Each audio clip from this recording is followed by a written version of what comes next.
Buenos días, tengan todos ustedes, sean bienvenidos a nuestra masterclass de este mes sobre terapias blanco en cáncer de ovario epitelial. Ya está con nosotros el doctor Andrés Poveda. Andrés es el jefe del Departamento de Ginecología Oncológica y codirector ejecutivo del Inicia Centro Oncológico Integral. Es miembro fundador del Grupo Español de Investigación en Cáncer de Ovario, GEICO. Es miembro del comité directivo del Gynecological Cancer Intergroup.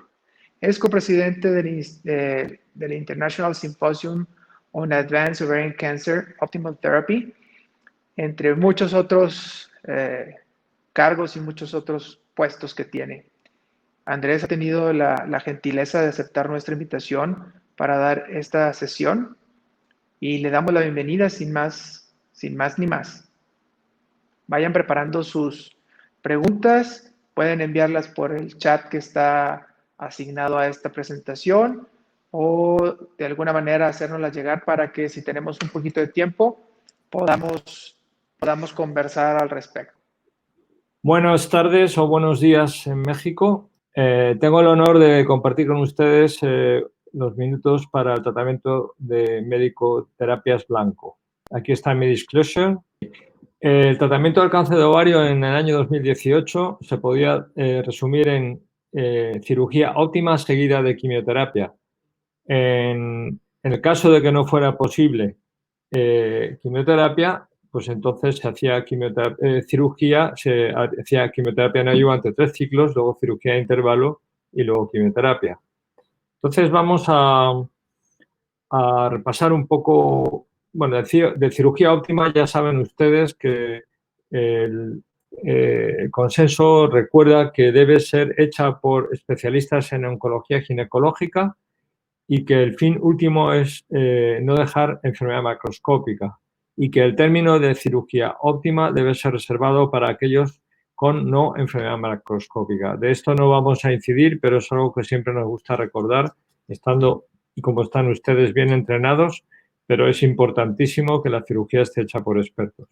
En cuanto a la quimioterapia, el consenso del GCIG marcamos en el año 2015-16, este año tendremos el próximo, que había diferentes brazos de tratamiento, como el tratamiento estándar, que es carboplatino paclitaxel cada 3 semanas, o algunas variaciones, como era la administración intravenosa semanal, la adicción de bevacizumab o la intraperitoneal. En el caso del semanal, el estudio ICON 8 lo que hizo fue tratar de confirmar los resultados que el Japan GOG había conseguido con la administración semanal de quimioterapia. Sin embargo, los resultados de ICON 8 no mostraron diferencias entre administrar cada 3 semanas o cada semana la quimioterapia. Por lo tanto, se puede decir que las conclusiones fueron que la administración cada 3 semanas sigue siendo el estándar. Esto es importante porque ahorramos a los pacientes venir todas las semanas cuando a lo mejor no es necesario, como hemos visto. Y el estudio de Japan GOG, pues tantas veces los estudios en Asia no se pueden reproducir en el mundo occidental por razones probablemente ligadas a genes. Por lo tanto, en la afirmación inicial, esto desapareció. En cuanto a la quimioterapia intraperitoneal, pues sí que es verdad que Tewari publicó resultados maduros del estudio del GOG. Sin embargo, más tarde se publicó el estudio GOG 252, donde no se veía beneficio en la adición de intraperitoneal, aunque es cierto que este estudio incluía bevacizumab en todos los brazos. Por eso el consenso europeo, ESMO, considera que no es un estándar ahora mismo en tratamiento de primera línea y, por supuesto, que tampoco lo es el intraperitoneal hipertérmica. Con lo cual, de las propuestas que se hicieron en aquel momento, ya se descarta una segunda. Es cierto que este estudio está cerrado para inclusión y presentará datos a lo largo de un año, liderado por el doctor Keiichi Fujiwara, donde podemos tratar de ver si un estudio de administración comparando de manera pura intravenoso contra intraperitoneal el carboplatino puede tener algún beneficio. Entonces, en 2019, ya no nos queda más que quitarse el carboplatino cada 3 semanas, la añadida de bevacizumab, que es un estudio que muy discutible, como ahora veremos, en cuanto a que no son terapias blanco claramente identificadas, y la necesidad de seguir investigando fármacos como la olaparib, etcétera. ¿Por qué? Pues porque hay muchas cosas que no hemos conseguido. La mayor parte de la gente, hasta un 70%, recaen en los 3 años primeros de tratamiento y la supervivencia todavía a 5 años está cerca del 40%. Nosotros hemos tenido, creo que, la suerte de la publicación del año 2011 del Atlas del Genoma del Cáncer de Ovario. En ese estudio, donde ustedes ven que la mitad de las pacientes que se estudiaron con tumores de alto grado tienen trastornos de recombinación homóloga. Un 20 y tantos por ciento son mutaciones de BRCA, pero hay otros tipos de alteraciones que no son mutaciones de BRCA. Y esto es lo que nos va a dar pie a que se haya desarrollado tratamientos, terapias blanco o terapias diana, como llamamos en España, para poder especificar un tratamiento, para conseguir unos resultados más específicos. Así como luego veremos en recaída, 2 estudios en recaída, como el estudio 19 y el estudio solo 2, dieron una gran ventaja para las pacientes que recibían como mantenimiento el olaparib en pacientes mutadas, de BRCA mutadas. Y esto es lo que soportó estudiar el estudio en primera línea, el solo 1. Este es el estudio solo 1. Como saben, se publicó hace año y pico en el New England. Es un estudio que comparaba la administración de olaparib contra placebo en pacientes en primera línea, diagnosticados de estadios 3 y 4, de serosos o endometrioides de alto grado, con mutación germinal o somática. Todas las pacientes debían de tener un estado general 0,1 de COG, una cirugía citorreductora hecha mayormente por profesionales, y los pacientes, si respondían a completa o parcialmente a platino, iban a randomizarse 2:1 a recibir olaparib o recibir un placebo. El objetivo primario de este estudio fue supervivencia libre de recaída, PFS, y otros estudios secundarios incluían el PFS2, la supervivencia global y el tiempo al siguiente tratamiento, el tiempo necesario para volver a tratarse una paciente. Este estudio, como ven, las características se balancean bien, pero me parece que es importante resaltar que hasta un 80% de las pacientes estaban en respuesta clínica completa a la quimioterapia. Y también que la mutación era, como venimos viendo habitual, BRCA1 en un 73-74% y BRCA2 en un 25%.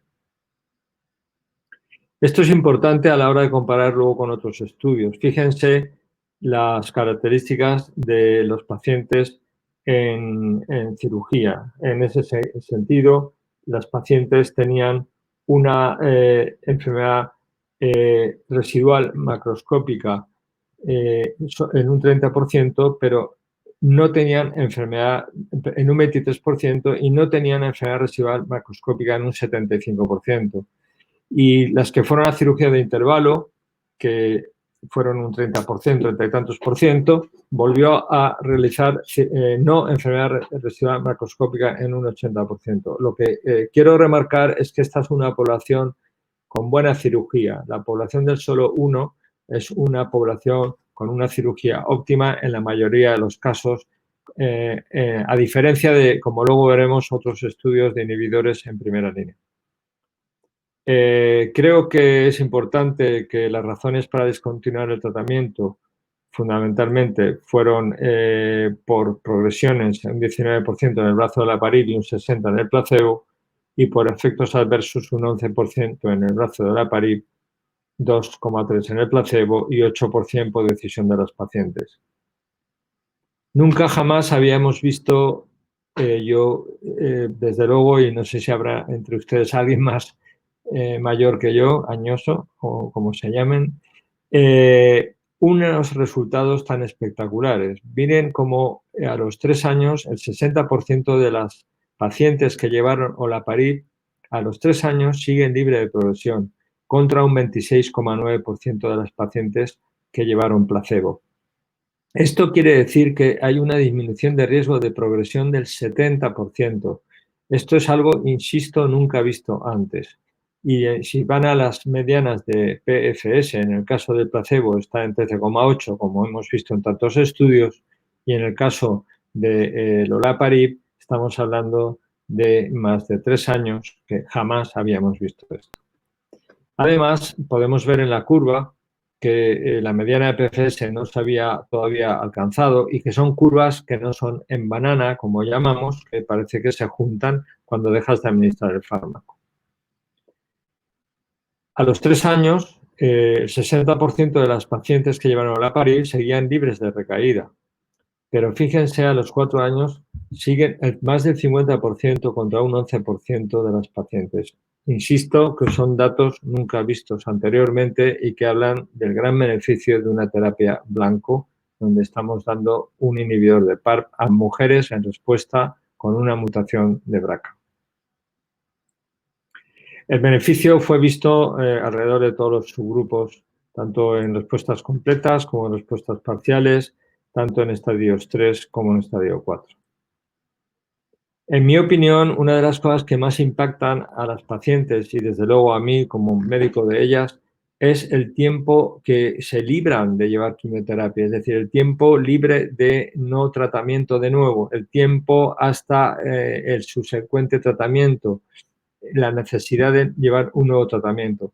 La hazard ratio es de 0,45, es decir que si se fijan, la mediana de supervivencia libre de recaída de gente que necesita tratamiento de nuevo es un 65% de menor de riesgo a las pacientes que llevan olaparib. La conclusión es que este estudio produce un 70% de reducción de riesgo en progresión y que es la primera vez que se ve esto en una población en primera línea, que en una mediana de seguimiento de 41 meses no se había todavía conseguido la mediana de supervivencia libre de recaída en el brazo de olaparib y que una reducción de riesgo a segunda progresión se observó demostrando que olaparib, el mantenimiento, no disminuye el beneficio que luego pueda tener a otras terapias. Por lo tanto, si volvemos a la diapositiva de dónde estamos en 2020, pues podemos decir que sí, que en efecto en este momento tenemos paclitaxel carboplatino cada 3 semanas, paclitaxel carboplatino más bevacizumab y ya en este momento la opción de paclitaxel carboplatino más olaparib en BRCA mutadas. El siguiente estudio que se ha hecho en primera línea de un inhibidor de PARP es el estudio de niraparib, el estudio PRIMA. Este estudio que se presentó el año pasado y que también se ha publicado recientemente en New England, que estaba liderado por el doctor González del Grupo Español de Cáncer de Ovario, lo que hizo fue incluir pacientes también parecido al estudio Solo 1, pero no necesariamente con mutación de BRCA.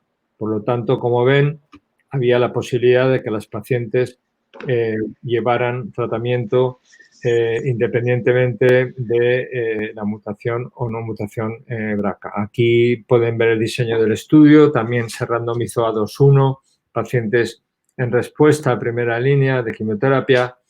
El endpoint primario fue supervivencia libre de recaída por un grupo independiente de revisores y también endpoint secundarios fue supervivencia libre de recaída, tiempo de subsecuente tratamiento.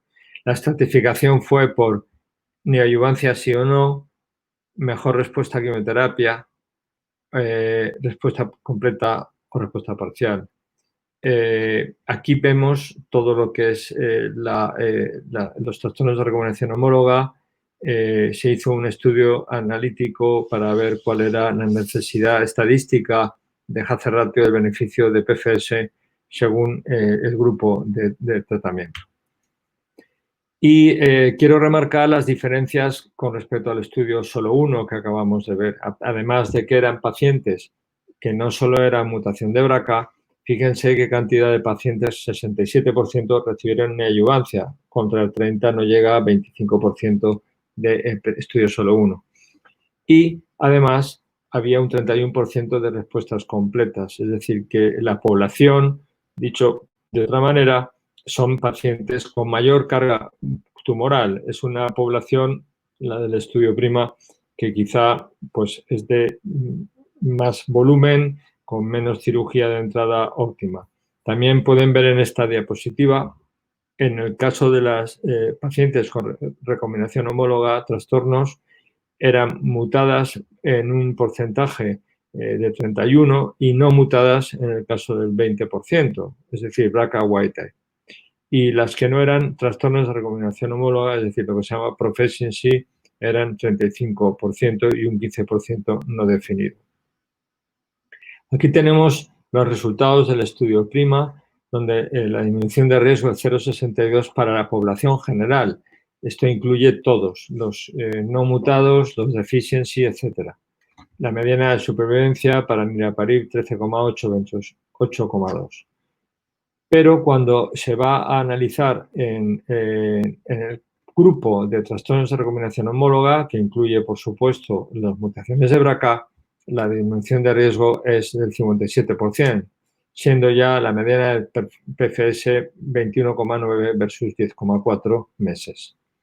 Y si analizamos todos los grupos, en el BRCA mutado la figura es muy parecida a la del solo 1, recuerden aquel 0,30, estamos en 0,40, pero muy parecido. En BRCA wild type 0,50, luego se ve un beneficio en pacientes con BRCA wild type y hay un cierto beneficio, en mi opinión no es significativo, por mucho que se empeñen en defenderlo, yo creo que no hay un beneficio tan significativo como para poner el énfasis en tratar pacientes proficiency con todo lo que supone de dinero, etcétera, y de poco beneficio, pero bueno, que también hay una ventaja a favor de las pacientes que llevaron inhibidor de PARP como niraparib.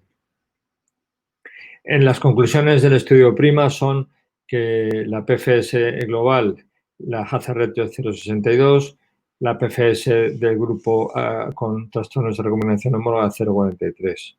Y es el primer inhibidor de PARP que ha mostrado beneficio independientemente de las mutaciones de BRCA, es decir, que en otros subgrupos de biomarcadores también ha mostrado beneficio. Por lo tanto, volviendo a la diapositiva, podríamos decir que en el caso de las mutaciones de BRCA está aceptado y probablemente en pacientes con BRCA wild type está ahora mismo en regulatorios. Habrá que ver hasta qué punto el beneficio de las no BRCA, de las BRCA wild type y sobre todo de las deficiencias probablemente no sea suficiente. Yo creo que cuando el doctor Cantú me pidió que viéramos esto de las terapias blanco, creo que pensé en enseñarles estas imágenes. En el año 2003, como ustedes saben, se publicó este trabajo en el que carboplatino paclitaxel se comparó con cisplatino paclitaxel y se quedó como el tratamiento estándar. Desde entonces se han hecho estudios con más de 10.000 pacientes, desde el año 2003 sin observarse un beneficio. Aquí en esta diapositiva podéis ver, digamos, los tres esquemas que han cambiado la práctica clínica en los últimos 25 años. Primero se comparó cisplatino paclitaxel con cisplatino ciclofosfamida, que era el estándar. Estamos hablando del año 96, McGuire, 2000, Picard. Como ven en la diapositiva, sí que se tuvo un beneficio en supervivencia libre recaído a favor del brazo con paclitaxel, con 5 meses de beneficio en PFS y también con un beneficio en supervivencia global. O sea, hubo un beneficio clínico de supervivencia libre recaída y beneficio global. El siguiente grupo comparó el cisplatino paclitaxel contra carboplatino paclitaxel, que son los estudios de authors que hemos visto ahora y del Dr. Dubois. Este estudio no dio beneficio en PFS, pero se quedó como nuevo estándar porque era menos tóxico, más fácil de administrar y es un estudio que aportó beneficio en cuanto a toxicidad y en cuanto a evitar ese tipo de problemas y ser más fácil de administrar. Pero no hubo una mejora de supervivencia libre de recaída. Y el tercer grupo, digamos, que se impuso como práctica clínica fue cuando se añadió bevacizumab al ya estándar carboplatino paclitaxel, en los dos estudios, del GOG de Borger y el ICON 7 de Perren. Estos estudios añaden un poco de beneficio, 1,8, 2 como mucho de supervivencia libre de recaída. Es decir, que si repasamos desde la prehistoria del año 96, hemos usado más de 6.000 pacientes para obtener un beneficio de como mucho 5 meses en supervivencia libre de recaída. ¿Por qué? Estos son las revisiones de todos los estudios en cáncer de ovario relevantes con antiangiogénicos.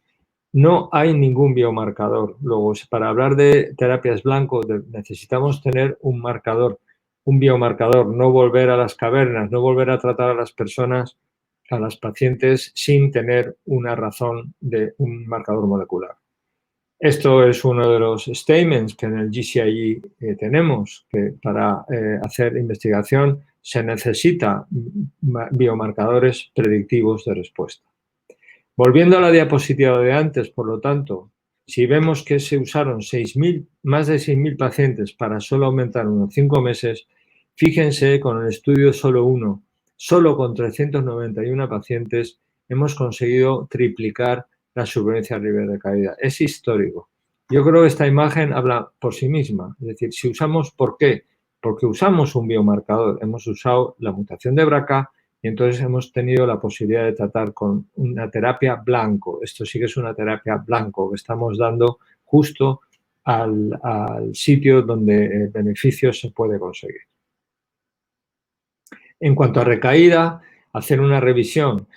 Ustedes saben también que cada vez las recaídas en cáncer de ovario son más frecuentes. Es una enfermedad crónica con múltiples recaídas que se van acortando en el tiempo, por desgracia, y hasta ahora las claves para el tratamiento de la recaída han sido el aumento de la supervivencia y la calidad de vida. Aquí tenemos algunos de los subgrupos que usamos en los ensayos clínicos, en GCIE, ¿no? En recaída, ¿no? Pues el intervalo libre de platino son temas para decidir qué tratamientos, la histología, la firma genética, el tipo de recurrencia, si es resecable o no. Ya saben que hay dos estudios. Este año en ASCO se presentaron supervivencia global del estudio desktop, donde hay beneficio. Terapias previas, número de líneas previas. Volviendo a los statements del año 2011 de las dos dianas más prometedoras, las dos más para terapias blanco eran angiogénesis y trastornos de recombinación homóloga. ¿Qué pasó con la angiogénesis? Pues en recaída, el estudio Oceans es verdad que dio un beneficio a las pacientes, se combinaba carboplatino gencitabina bevacizumab contra carboplatino gencitabina placebo y la mediana de PFS sí que sumó de 8,4 a 12,4, es decir, mejoró en 4 meses la supervivencia libre de recaída. El estudio Aurelia en platinos resistentes también obtuvo un beneficio.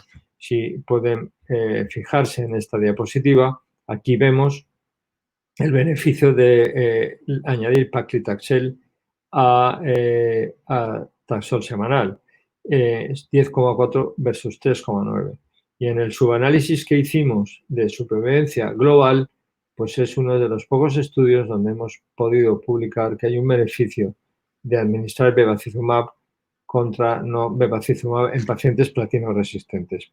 Sin embargo, la mayor parte de los estudios, de nuevo, como hemos visto, tienen un beneficio en supervivencia libre de recaída, pero no tienen un biomarcador o un blanco exacto donde podamos actuar con los antiangiogénicos.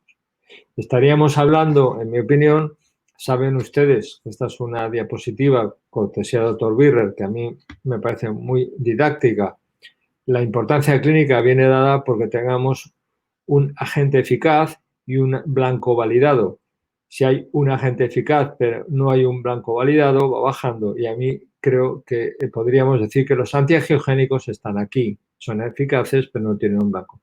Y si además, por supuesto, no hay un fármaco eficaz, va disminuyendo la importancia clínica de los fármacos.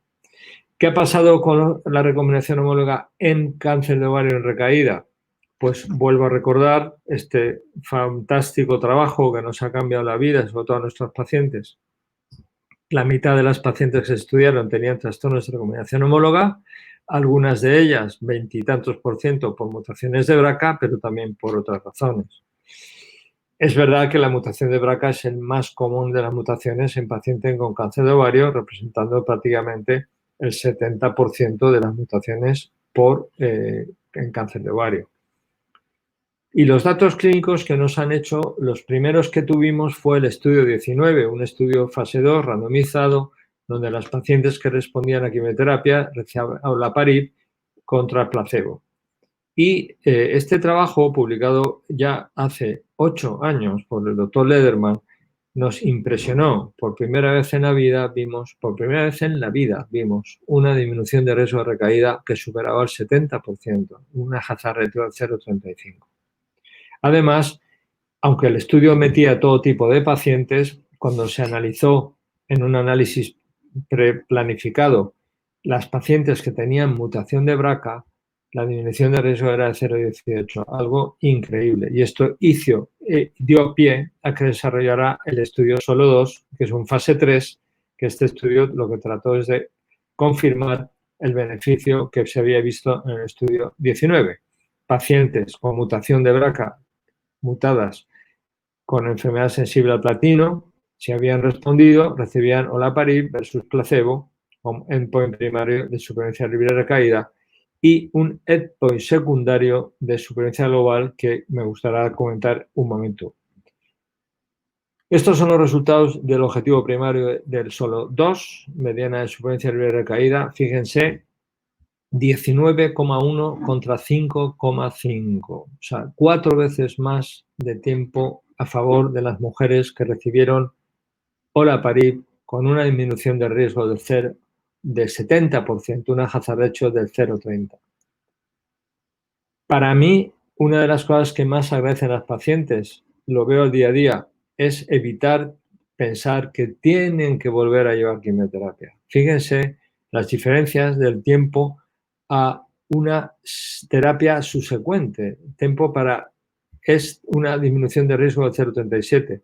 No estaba alcanzada en el caso del análisis todavía de PFS, estaba más que duplicando el tiempo a la siguiente. Y en el caso de la primera recaída, después, fíjense arriba, mujeres que no habían llevado olaparib a los 7 meses, más o menos, estaban tratándose con quimioterapia y la mediana para tratarse a las mujeres que habían llevado olaparib era más de 2 años, 28 meses. Esto es un beneficio que a las mujeres verdaderamente las pone en casa y felices porque evitan durante mucho tiempo la posibilidad de llevar quimioterapia. Pero bueno, algo más hemos podido ver este año. Este trabajo lo hemos tenido la oportunidad de presentarlo este año en ASCO, aunque sea un ASCO virtual. Se fue seleccionado para oral, como ustedes saben, y luego se ha seleccionado entre los 5 trabajos con más impacto de ASCO de este año y está claramente relacionado con que los beneficios que se han visto en supervivencia global para las pacientes que llevaron en el SOLO 2 olaparib son beneficios que son impresionantes.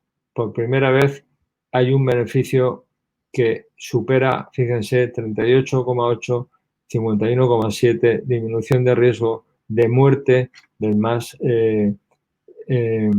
25% a favor de las pacientes que llevaron olaparib. Y como el 38% llevaron luego olaparib en progresiones, hicimos un análisis ajustado, planificado para pacientes en función de si llevan un inhibidor de PARP posterior en el grupo placebo.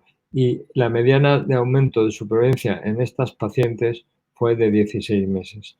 Es decir, que por primera vez, desde la diapositiva que vieron ustedes antes, por primera vez desde el año 2003, que Parmar publicó beneficios de supervivencia global con el estudio ICONFOR, por primera vez, después de 17 años, un estudio aumenta la supervivencia global de las mujeres con cáncer de ovario. También, fíjense, estábamos con 7,2, aún no sabíamos el tiempo que tardaba en necesitar otro tratamiento en las mujeres y ahora ya lo sabemos porque este es el estudio con mayor seguimiento que existe de inhibidores de PARP estamos hablando de 27,4 meses, 2 años casi y medio contra medio año, un poco más de medio año. Este es el gran beneficio que las mujeres tienen de llevar también olaparib, y es que retrasan la necesidad de supervivencia de tratamiento de una manera que en este caso cuadruplica a las pacientes que no lo llevaran. Y además quería mostrar en esta diapositiva la duración del tratamiento. Hay un 22% de las pacientes que mantienen olaparib más de 5 años. Esto refleja el beneficio terapéutico, la toxicidad manejable y, sinceramente, para mí, la primera vez que yo veo una mujer libre de enfermedad 5 años de recaída, que esto es algo que nos hace pensar que a lo mejor hay un grupo de pacientes que se han curado, que no vuelven a recaer. Esto es algo histórico. Por eso las conclusiones que presentamos en ASCO eran claras. Era la primera vez que se publicaba datos, se reportaban datos de supervivencia global en pacientes con un inhibidor de PARP, con un mantenimiento, con una mediana de supervivencia que aumentaba en más de un año, que no es un tema, es decir, que muchas veces los estudios son significativos por 15 días, estamos hablando de más de un año de beneficio. Y que a los 5 años el 42% de las pacientes están libres de enfermedad y viven, y más de un 22% o un 22% mantienen olaparib más de 5 años. Este estudio vino a confirmar la toxicidad que conocíamos ya publicada en los estudios con supervivencia libre de recaída. Otros inhibidores de PARP en recaída se han presentado. Este es el estudio NOVA con niraparib, donde de nuevo se incluyen pacientes sin mutación de BRCA. Por lo tanto, para el grupo de mutación de BRCA, el beneficio es similar al de olaparib solo 2. Solo quiero remarcar la mediana de placebo, que es 5,5, y si se acuerdan de la mediana de placebo en el estudio de solo 5,5, lo cual quiere decir que están los datos reproduciendo fielmente lo que la población tiene. En este estudio no solo se vio beneficio a favor de la mutación de BRCA, sino que también para los pacientes wild type se vio un beneficio, como ven, niraparib 9,3 versus 3,7 para los pacientes con placebo, una disminución de riesgo de casi el 60% de recaída. Y el tercer inhibidor de PARP que se ha publicado, que conocemos, es el rucaparib. El rucaparib, también publicado hace 2 años, con un estudio de un diseño donde se incluían pacientes con mutaciones de BRCA o no BRCA o ninguno de los anteriores. Y esto también, de nuevo, muestra el beneficio, sobre todo el beneficio mayor para pacientes con mutación de BRCA, como ven aquí. De nuevo quiero remarcar la mediana de supervivencia libre de recaída, que es 5,5, 5,4, como todos los estudios, pero también se vio un efecto positivo en los pacientes HRD. Aquí se incluyen las mutaciones de BRCA también, pero bueno, incluye mutaciones y no mutaciones de BRCA, y estos pacientes tienen un beneficio de 0,32 como hazard ratio. De alguna manera, lo que vemos es que la mediana de supervivencia libre de recaída es más o menos el mismo beneficio para todas las pacientes con mutación de BRCA con todos los inhibidores. Quedaría discutir si debemos darlo a todas las pacientes, si mejor darlo en mantenimiento o como monoterapia, el uso de inhibidores después de progresión a inhibidores o estudios de combinación. En el caso de mantenimiento, sinceramente, si se compara con terapia, no hay ningún estudio prospectivo que pueda decir que uno es mejor que el otro, pero hasta el momento las pacientes que más beneficio han tenido son con mantenimiento. En cuanto a si debemos tratar una paciente que ha progresado con inhibidores de PARP otra vez con inhibidores de PARP, este es el estudio OREO, que todavía está reclutando pacientes. Yo creo que hasta que no tengamos resultados no debemos tratar pacientes en progresión a inhibidores de PARP con otros inhibidores de PARP, porque no hay una evidencia científica. En cuanto a combinaciones, pues hay muchos. Aquí tenemos estudios con antiangiogénicos. Se han publicado este año, como saben, el estudio Paola. Hay otros en combinación con cediranib y olaparib, otro antiangiogénico que se hace cediranib. El estudio ENGOT, estudios de la Vanova. Hay muchos estudios en marcha para ver cómo combinan, que parece que bien. Y otras combinaciones con checkpoints inhibitors, anti-PD1, anti-PDL1, en combinación con inhibidores de PARP. Quiero acabar remarcando que la calidad de vida es un objetivo principal y que se debe integrar en los ensayos y en la vida de las pacientes, lo que se llama Patient Report Outcome, los PRO. Esto es algo que ya lo definimos en JCI, en todos los consensos mundiales y se ha quedado integrado. Desde aquí tiene la publicación del 5º consenso, recomendaciones para incorporar calidad de vida con escalas que son reportadas por los pacientes, porque muchas veces nuestras escalas miden de una manera demasiado fría si tuvo 2 vómitos o 4 y parece que si es 2 no tiene importancia y 4 sí, a la mujer habría que preguntarle. Entonces, si tiene importancia o no. En ese sentido, Patient Report Outcome creo que ha llegado para quedarse. Esta es una revisión que hizo el grupo NOGO, el grupo alemán, dirigido por el doctor Seuli, donde los objetivos personales para elegir terapia de mantenimiento era mejorar la calidad de vida y no deteriorar la calidad de vida. Aquí tenemos una foto sencilla que compara un poco los perfiles de seguridad de los 3 inhibidores que ahora mismo hay en el mercado. Podríamos decir que todos tienen una similar alteración de la anemia, pero quizá tiene una mayor predominancia de fatiga los tratamientos con niraparib o unos trastornos mayores de transaminasas, los estudios con rucaparib. No son grandes diferencias, yo creo que no son motivo suficiente para seleccionar un fármaco u otro, pero conviene saberlo. Esto es importante, el estudio TWIST, que aparte de un baile, significa Time Without Symptoms. Este estudio, hecho con el estudio SOLO 2, mostró que las pacientes que llevaron olaparib versus placebo tenían mucho más tiempo sin síntomas. Eso sí que es un buen estudio de calidad. Fíjense que en el caso de las pacientes con olaparib estaban sin síntomas 13,15 meses contra 7 meses las pacientes de placebo. En resumen, el cáncer de ovario, como han visto, sigue siendo una enfermedad crónica en donde hemos avanzado mucho porque hemos podido trabajar con terapias blanco. Y aunque el olaparib ha sido el primer tratamiento inhibidor de PARP indicado para mantenimiento en BRCA mutadas, ya hemos visto otros estudios que muestran que también hay actividad en BRCA wild type. En ese sentido, hemos presentado en ASCO los resultados del estudio Opinion, que es un estudio fase 3B que hicimos para, digamos, confirmar la actividad de olaparib en BRCA wild type y ha reproducido los resultados de otros estudios con inhibidores. Tenemos el nuevo consenso cada 5 años, como saben, este año será en octubre de 2020. Tenemos la suerte de que el grupo GICOM, el grupo mexicano, es uno de los 32 grupos que participan en las discusiones, en los consensos, y eso nos repercute de inmediato a nuestros pacientes. Muchas gracias y disculpen por el retraso en la conexión. Estoy para cualquier cosa que quieran. Muchísimas gracias, Andrés, por tu presentación. Ha sido muy buena.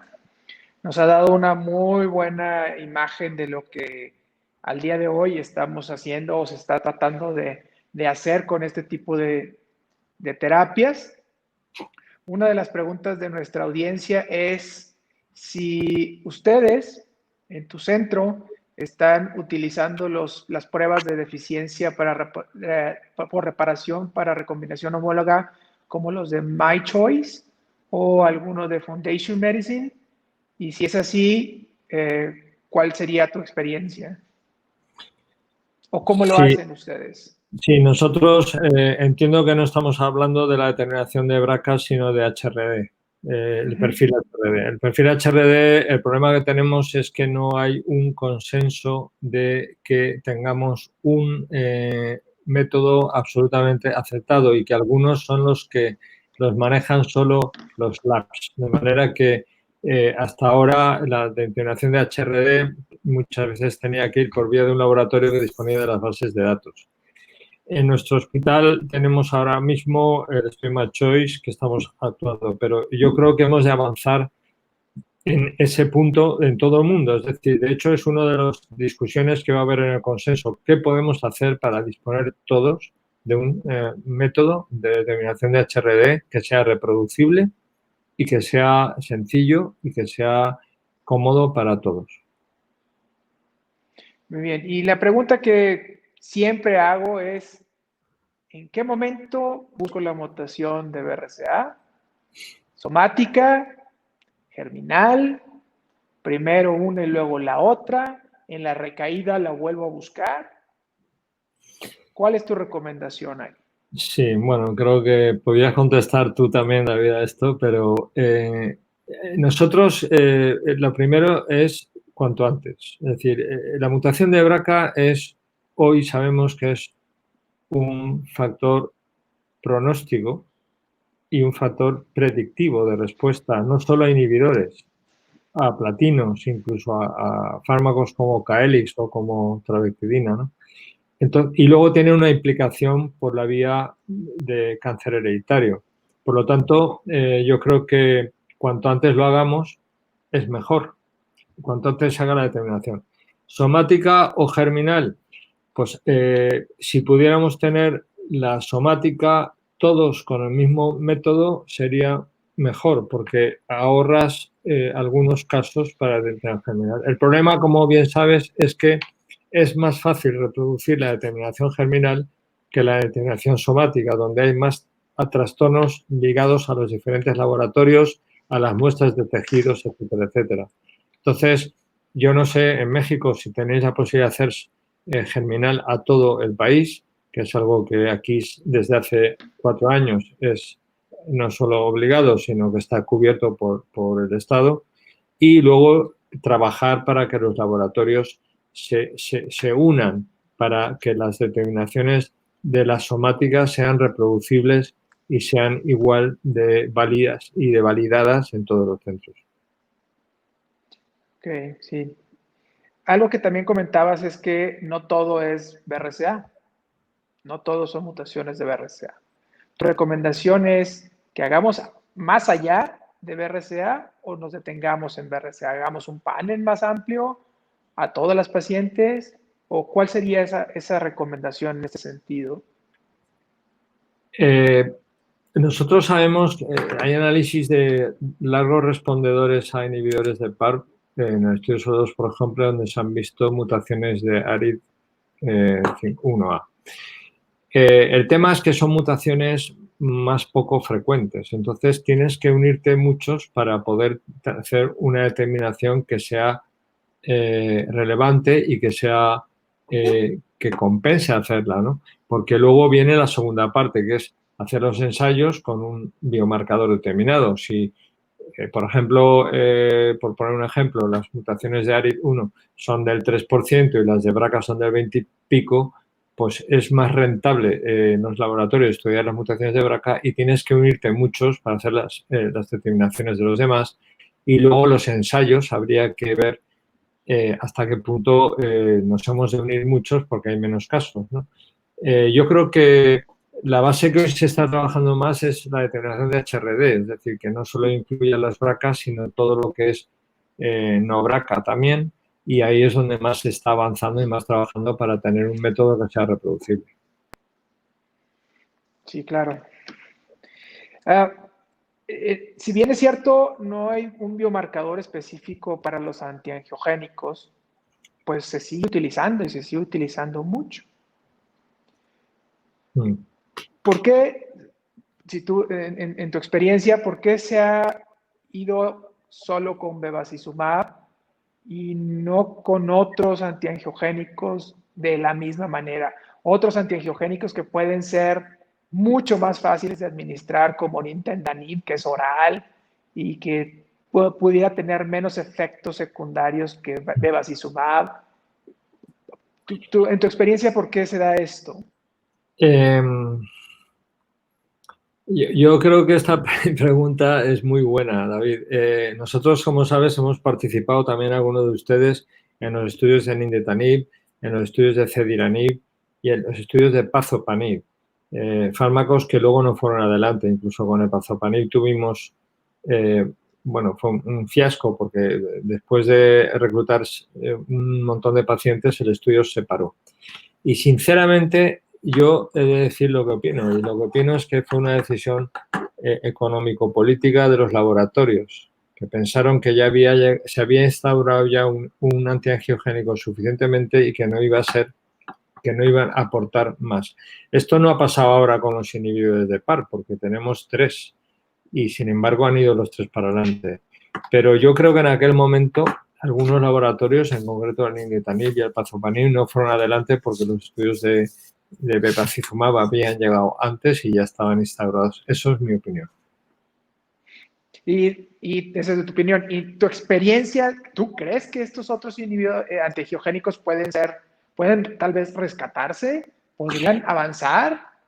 Mira, el Cediranib está otra vez en fase de estudio, que fue dejado de lado. Los estudios de Catherine Moore, etcétera, en combinación con la pared Cediranib, fueron estudios de combinación muy interesantes y hay otros estudios también de ENGOT. Y el estudio de Pazopanib presentó unos datos de toxicidad hepática que nosotros en aquel momento en el Steering Committee pensamos que se podían mejorar porque haciendo una mejor selección de pacientes, pues pues evitando pacientes que habían tenido hepatitis, etcétera, o que tenían otras patologías previas, probablemente hubiéramos podido tener los mismos resultados con menos toxicidad. Yo, sinceramente, creo que no va a haber más desarrollo de antiangiogénicos porque si no tenemos un biomarcador, o sea, nosotros lo hemos usado porque dio un beneficio, es verdad, en suplencia nerviosa recaída, pero como hemos visto en las tablas, los beneficios son muy limitados, al lado de lo que luego hemos visto con las terapias blanco. Entonces, claro, ponerte otra vez a desarrollar fármacos sin un biomarcador, en mi opinión, no creo que sea la línea. Una pregunta de la audiencia dice, las mutaciones de RAT51C y respuesta a inhibidores de PARP. ¿Sabes si existe algún ensayo clínico al respecto? Bueno, las mutaciones están descritas en los largos respondedores de olaparib en el estudio 19, hay análisis de varios. Que yo sepa, no hay ningún ensayo definido en concreto con estas mutaciones y yo creo que está un poco relacionado con lo que tú preguntaste antes, es decir, son de una frecuencia relativamente pequeña, entonces necesitaría muchos pacientes. Si en el panel de HRD las incluyes y todo funciona, pues probablemente sea más operativo hacerlo. Pero desde luego está demostrado que el RAD51 es una de las que más responden y que se han visto respuestas a largo plazo con inhibidores de PARP. Muy bien. Pues bueno, creo que con esto damos por terminada la sesión del día de hoy. Agradecemos muchísimo tu gentileza de participar con nosotros y pues estamos viéndonos en la próxima masterclass de ginecología oncológica del Instituto Nacional de Cancerología y del Centro de Investigación en Farmacología del INCA. Andrés, muchísimas gracias. Desde acá, desde México, te mandamos un abrazo y pues a seguirse cuidando porque el COVID hasta las computadoras nos llegó el día de hoy. Yo lo que quiero es ir a México pronto, eso es lo que Pues quiero. ya, eres bienvenido acá. Lo más posible. Un abrazo para todos. Un abrazo para todos, cuídense. Salud. Quédense en Gracias. casa todos. Bye. Bye.